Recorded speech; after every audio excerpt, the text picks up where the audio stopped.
Oklahomans are flocking to the polls to vote early, and tonight state election leaders are assuring Oklahomans our elections are some of the safest when it comes to election fraud. News 4's Caitlin Ogle joins us now live. Caitlin. Well, early voting just wrapped up, and you can see my photographer and I were able to dip in and cast our ballots as well. State lawmakers and state election officials tell us their votes, our votes, and all the votes in the coming days are going to be secure. We have very good processes in place to make sure our elections are safe and secure. Secretary of the State Election Board, Paul Zirich, says the state has laws and policies in place to protect Oklahoma votes, like partnering with agencies to ensure cybersecurity, using voting machines that do not connect to the internet, and ensuring voter IDs are verified at every level.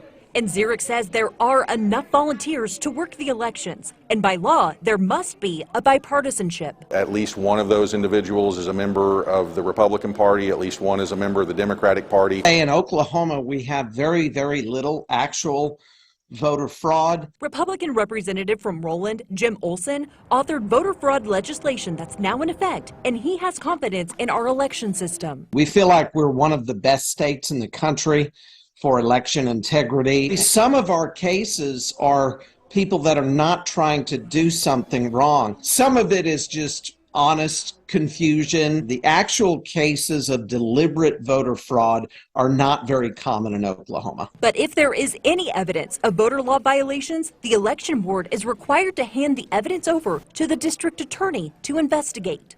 And Zirich says it is a criminal violation for anyone other than voters and credentialed officials to be within 50 feet of a ballot box. Someone that's just hovering around, maybe trying to intimidate or trying to get in, that would be unlawful. If anyone, sees people that are hanging around and they're concerned, the first thing they should do is notify the precinct inspector.